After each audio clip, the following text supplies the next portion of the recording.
Good evening and welcome to the news at 8. I'm Sarah Jacob. Let's first get you up to date with the day's top headlines.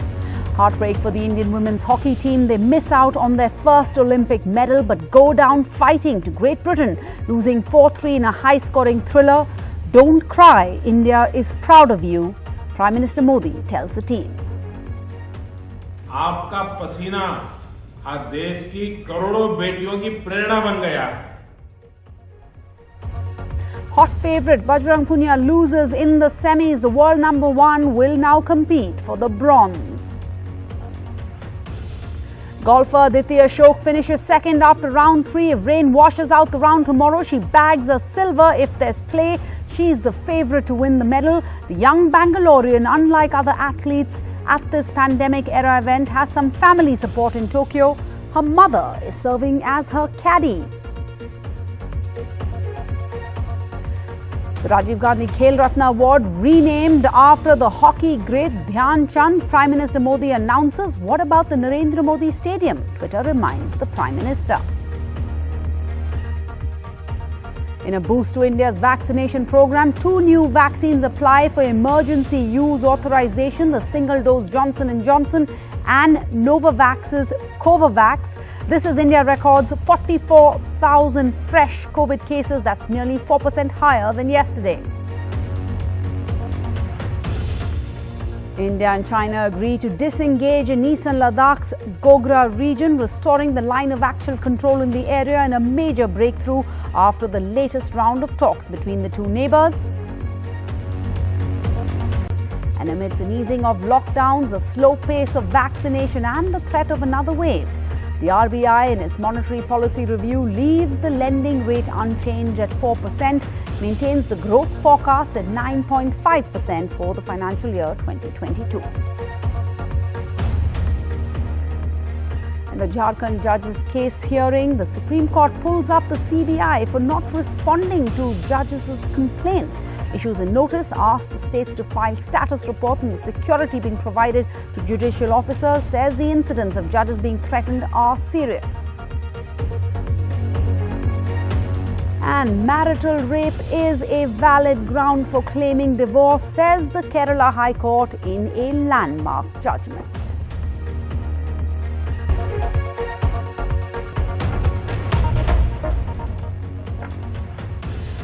The top story tonight. India's women's hockey team narrowly missed standing on the podium at the Tokyo Olympics. They went down 4-3 to Great Britain, the 2016 Rio Olympic champions, in a spirited show this morning, losing the bronze but winning hearts across India. This was only the third time the Indian women's hockey team has played at the Olympics.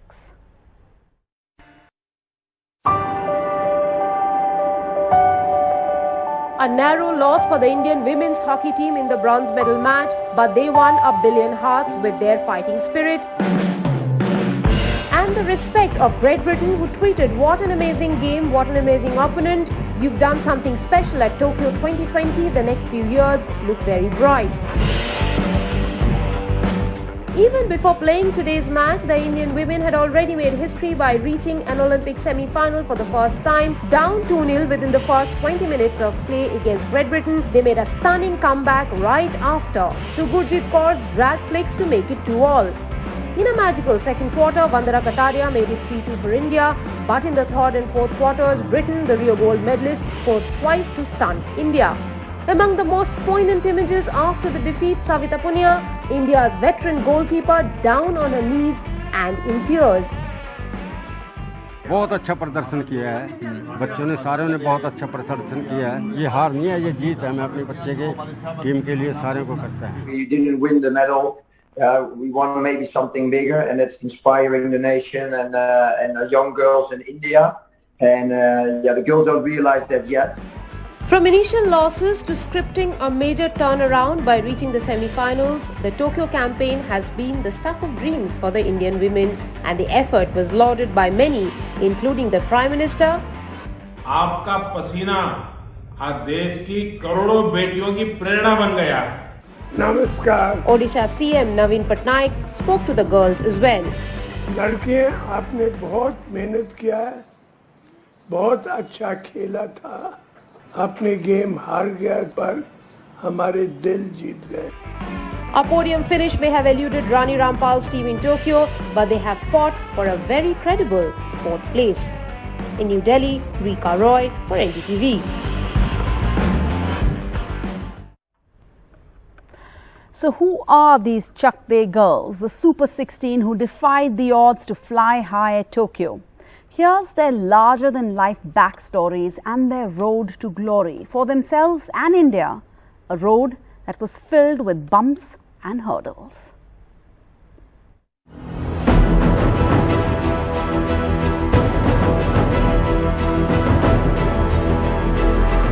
Rani Rampal, a hand cart puller's daughter from Shabad in Kurukshetra. Savita Punia from a family of farmers in Jodhkhan village in Haryana. Lal Remsiami, a farmer's daughter from remote Kolasib in Mizoram. Nikki Pradhan from Hisal, a Naxal stronghold in Jharkhand. Deep Grace Ekka from a tribal family in Odisha. Gurjeet Kaur from the tiny Miadi Kalan village near Amritsar. Vandana Kataria from Uttarakhand's Roshnabad. And a team of 9 Olympic debutants are now heroes who are inspiring an entire nation. The wall of the women's team, Savita Punia, made at least dozen saves in a nail-biting finish. The 31-year-old's journey to being one of the finest women goalkeepers in the country is nothing short of incredible. इसके पास 3-3 bag होते थे, वो कहीं रखने के लिए जगह नहीं मिलती थी। जब कंडक्टर को मूव करना होता है, उसको हर्डल बनता है, पैर लगा के अरे ये बैग किसका भाई, इसको उठाओ। सरकार को थोड़ा इस तरफ ध्यान दे के उस तरह की सुविधाएं प्रोवाइड करनी चाहिए। Captain Courageous, 26-year-old Rani Rampal's father, is a cart puller who at times couldn't even afford 2 square meals a day for his family. With so much riding on Rani's success, the tension was palpable in the Rampal residence in Kurukshetra's Shabad town as the match played out. Rani's uncle kept running to a gurdwara in between the match to offer prayers. Her proud father spoke only at the end of the match. मैं अब भी कह रहा हूँ इस चीज़ को, ये हार नहीं है, ये जीत है। मैं अपने बच्चे के टीम के लिए सारे को करता है। कोच बलदेव सिंह ने जो बच्चों को Just a kilometer away from Rani Rampal's house stays Navjot Kaur, who played famously against the Australians in the quarterfinals. 26-year-old Navjot Kaur is the daughter of Satnam Singh, is a small motorcycle mechanic in Kurukshetra. Satnam Singh gets emotional while talking about his struggles. के shoes जो बच्चे कोई 1000 के पाता था, हम 500 के लेके दे देते थे, 400 के लेके दे देते। सारा जो पैसा बच्चों में लगा दिया, अपने लिए खरीदारी नहीं की, कम की। वो तो ये है ना, बाद में भी हो जाएगी, पहले बच्चों को जरूरी है, बच्चों को देना बहुत जरूरी था उस time. Overcoming all odds, Bharat ke Sherniya have made history, reigniting passion for the sport and inspiring many young hockey players to dream of a podium finish at the next games in Paris. With Mohammad Ghazali in Sirsa and Saurabh Shukla in Kurukshetra, Rika Roy for NDTV. And on a day when hockey returned to the limelight thanks to the exceptional performances of the Indian men's and women's hockey teams at the Tokyo Olympics, the Rajiv Gandhi Khel Ratna Award was renamed the Dhyan Chand Khel Ratna Award. Social media users welcomed the move, agreeing that sporting awards should be named after sports persons and not politicians, but also pointed out that it was just in February that a cricket stadium in Ahmedabad was named after the Prime Minister. Shri Virat Kohli को वर्ष 2018 के लिए राजीव गांधी खेल रत्न पुरस्कार से सम्मानित किया जाता है।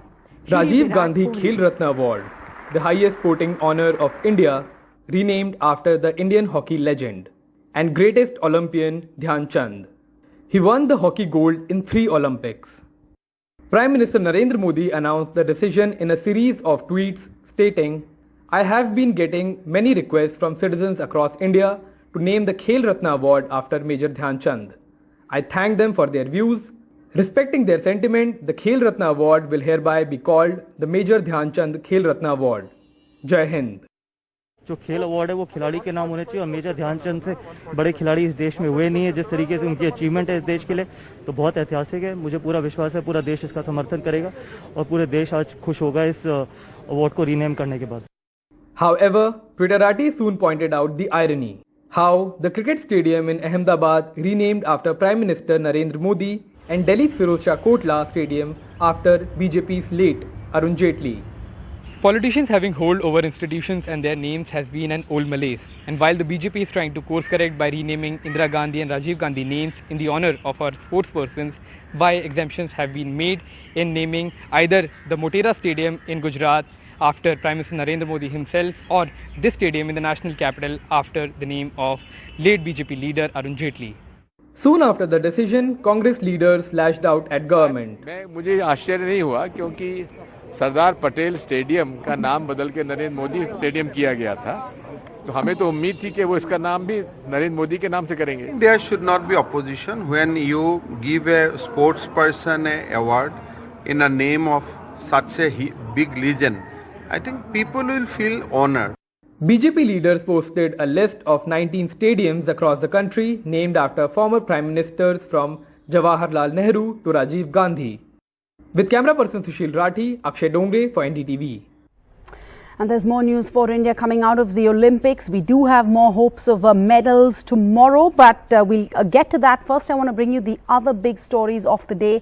In a major breakthrough, India and China have disengaged in eastern Ladakh's Gogra region, restoring the line of actual control in the area after the latest round of talks between the two neighbors. And Vishnu Som has this story. He joins us. Vishnu, it's been nearly 15 months of a face-off. So what is this agreement or disengagement now ensure, and does this end all our flashpoints with China?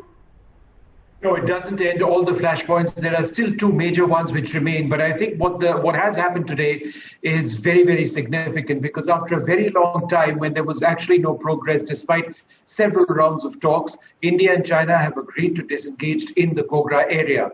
This is where there's been a face-off for 15 odd months.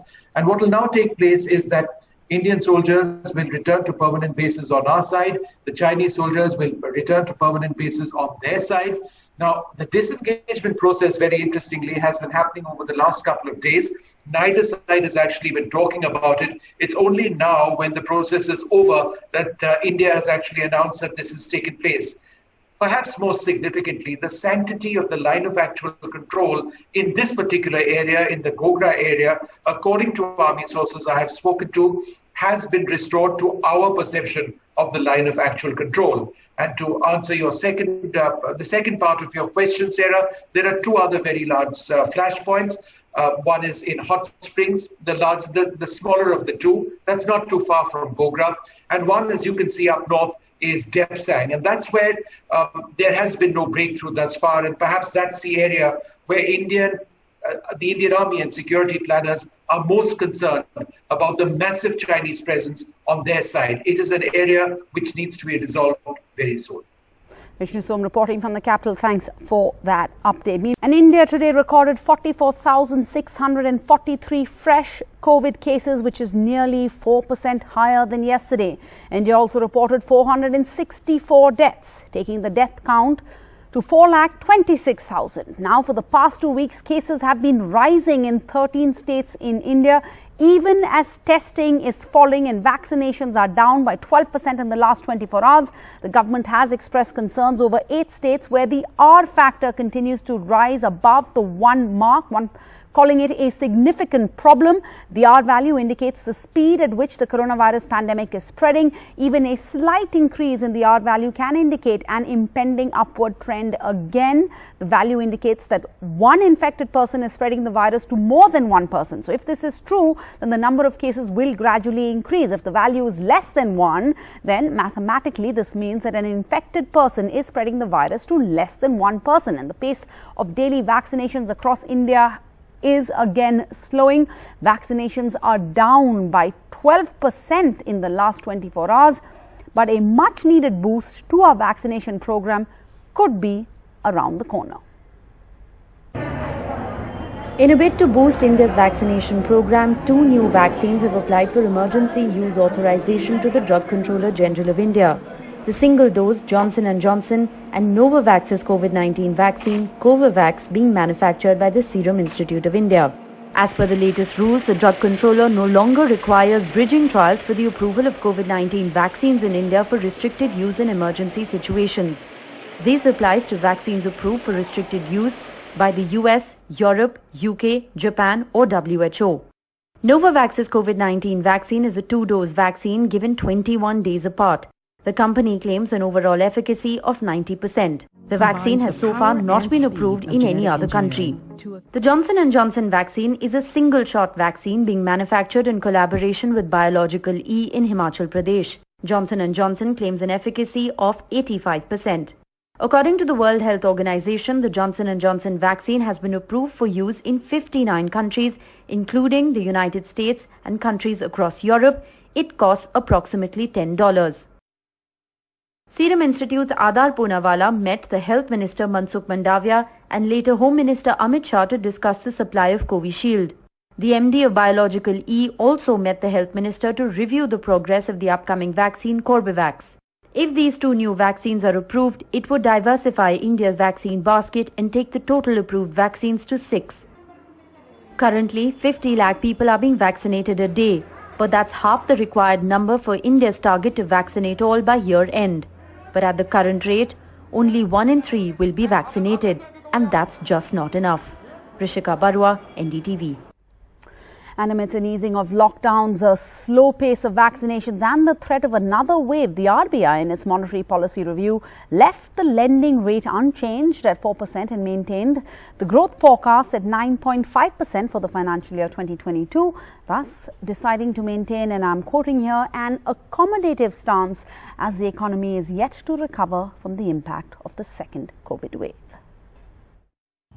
Taking into consideration all these factors, CPI inflation is now projected at 5.7% during 21-22, and this consists of 5.9% in Q2, 5.3% in Q3 and 5.8% in Q4 of 21-22, with risks broadly balanced.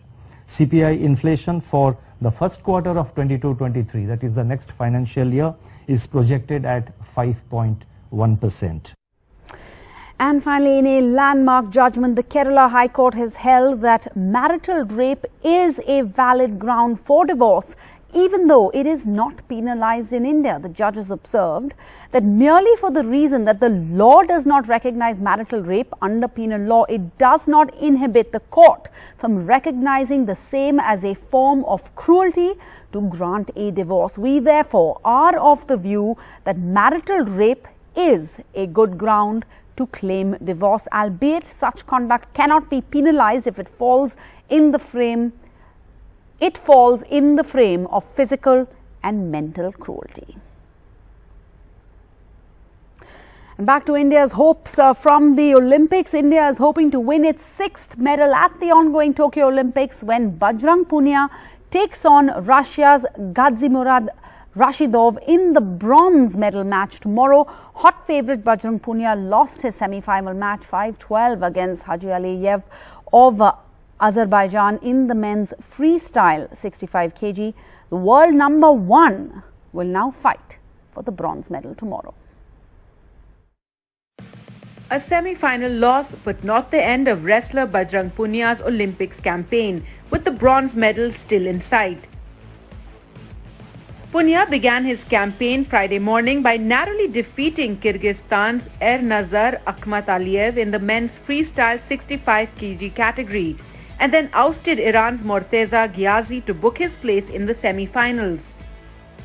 In the semi-final, Azerbaijan's Haji Aliyev led 4-1 in the first period. In the second, he got hold of Bajrang's leg and went on a point-scoring spree to lead 8-1. Bajrang did score 4 points later, but Aliyev again extended his lead. He eventually lost 5-12. Back home in India, the Punia family was glued to the television since the morning. His father recounted Bajrang's struggles with an injury in the lead-up to the games. 1 महीना तो पहले लगी थी वहाँ पर Russia में, तो 20-25 दिन तो मैट पे भी नहीं चढ़े हो, और ये एक दिन भी नहीं खाली रहा करे, खड़ भी ना रुका था, तो 20-25 दिन पहलवान के लिए बहुत वो हो गया है। ब्रांच तो लिया होगा भाई, वो मोहल्ले का वो भी ब्रांच का भी कि देखो।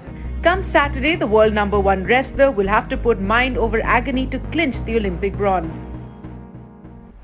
And India's hopes of a first Olympic medal in golf lie with 23-year-old golfer Aditi Ashok. If the match doesn't resume due to weather, then the scores till the third round will be counted and Aditi will win the silver medal.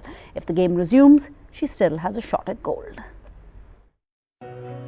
Aditi Ashok, one of India's medal hopefuls, making an unusual number of her fellow citizens follow what is happening in Olympics golf. After round 3 in the individual women's event, she stands in second position after world #1 Nelly Korda. The young Bengalorean, unlike other athletes at this pandemic-era event, has some family support in Tokyo. Her mother is serving as her caddy. Aditi started golf here, I think, as young as about 6 years. She was 6 years and 2 months when she first started playing here. And even in her younger days, her father used to caddy for her. And then I think recently her mother started caddying for her. Yes, both the parents have sacrificed a lot for her. On Saturday, Aditi, who made her Olympic debut in Rio with her father as caddy, will hope to seal a medal for her country in the 4th and final round of the women's individual stroke play event. Golf is a mind game. Aditi is very talented and very dynamic. Yes. And accompanying the parents, she gets a lot of confidence. Her city of Bengaluru and her state of Karnataka are proud. Karnataka Minister Dr. K. Sudhakar tweeted encouragement. All eyes on the Olympics golf event on Saturday morning. The Bangalore Golf Club has a lot of history. It began in 1876. And the club is hoping that one of its members, young Aditi Ashok, all of 23 years old, makes history of her own at the Tokyo Olympics. She began playing here at the age of 6, and the self-confident young woman has never looked back. With Govind Murthy, Maya Sharma in Bengaluru for NDTV. And as we celebrate the wins of our Olympic champions, they are wins against all odds. Olympic silver medalist Mirabai Chanu's village, Nongpok Kakching, was more than 25 kilometers from the sports academy in her state capital, Imphal. She did not have enough money to travel every day and used to hitch a lift in trucks which carried river sands to Imphal. Today, she felicitated those truck drivers. 150 truck drivers and helpers were gifted a shirt, a Manipuri scarf and a full-course Manipuri lunch. Mirabai broke down in gratitude. She said, had it not been for these truckers, her dream of becoming a weightlifter would never have been fulfilled.